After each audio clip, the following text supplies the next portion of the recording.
Assalamualaikum warahmatullahi wabarakatuh. Banyak terdapat penjelasan tentang proses terbentuknya langit dan bumi di dalam Al-Quran. Salah satunya ada dalam surat Qaf ayat 38. وَلَقَدْ خَلَقْنَا السَّمَاوَاتِ وَالْأَرْضَ وَمَا بَيْنَهُمَا فِي 6 أَيَّامٍ وَمَا مَسَّنَا مِن لُّغُوبٍ. Dari ayat barusan sudah dapat dipahami bahwa pencipta langit dan bumi beserta seluruh isinya ialah Allah. Proses penciptaan tersebut terjadi selama 6 masa. Namun sebenarnya banyak yang berbeda pendapat dalam menafsirkannya, mulai dari 6 hari, 6 masa, 6 periode, dan 6 tahapan. Satu hari bukan berarti 24 jam. Dalam Al-Quran pun diumpamakan secara berbeda-beda. Ada yang 1000 tahun dan 50.000 tahun. Sebelum lanjut videonya, jangan lupa klik like, share, and subscribe agar kalian dapat video bermanfaat selanjutnya dari channel ini.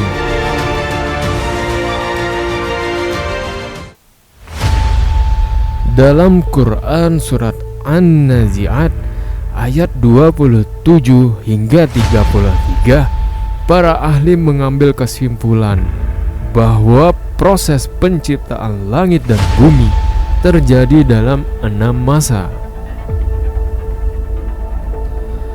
Masa pertama terdapat dalam Quran surat An-Nazi'at ayat 27. Pada masa atau periode ini, alam semesta pertama kali terbentuk dari ledakan besar yang disebut Big Bang. Ledakan besar tersebut sebagai awal lahirnya ruang dan waktu, termasuk materi yang ada di dalamnya. Dari ledakan besar tersebut, terbentuklah awan debu atau yang biasa disebut dengan dukhon.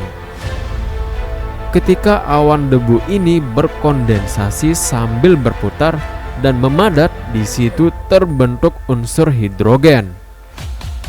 Saat temperatur dukhon mencapai 20 juta derajat Celcius, terbentuklah helium dari reaksi inti sebagian atom hidrogen. Lalu sebagian hidrogen yang lain berubah menjadi energi berupa pancaran sinar infrared. Masa kedua terdapat dalam Quran surat An-Nazi'at ayat 28. Ayat ini menerangkan tentang proses pengembangan dan penyempurnaan. Dalam ayat ini terdapat kata meninggikan bangunan yang memberi pengertian bahwa alam semesta ini mengembang, galaksi-galaksi saling menjauh, dan langit makin tinggi. Sedangkan kata menyempurnakan memiliki arti bahwa alam ini tidak semata-mata terbentuk, melainkan sebuah proses evolutif atau bertahap. Masa ketiga terdapat dalam Quran surat An-Nazi'at ayat 29. Di ayat tersebut terdapat kalimat, "Dia menjadikan malamnya gelap gulita dan menjadikan siangnya terang benderang." Masa ini adalah di mana terbentuknya matahari sebagai sumber cahaya dan bumi berotasi sehingga terjadi siang dan malam.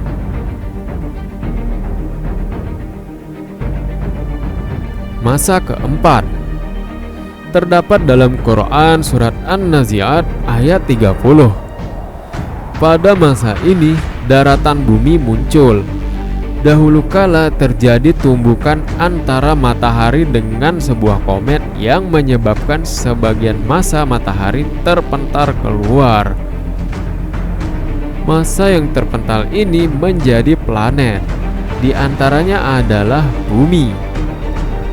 Penghamparan yang dimaksudkan adalah pembentukan superkontinen Pangea di permukaan bumi.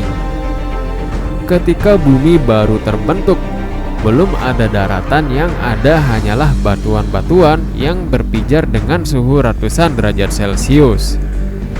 Hidrogen yang terdapat pada komet bereaksi dengan unsur-unsur yang ada di bumi, kemudian menjadi uap dan turun sebagai hujan. Artinya, gunung-gunung terbentuk setelah penciptaan daratan, pembentukan air, dan munculnya tumbuhan. Gunung memiliki akar di dalam tanah, atau bisa disebut juga pasak. Fungsi gunung ialah menyetabilkan kerak bumi, mencegah goyangnya tanah, sebagai yang disebutkan dalam ayat 33. Setelah terbentuknya gunung, terciptalah hewan dan manusia.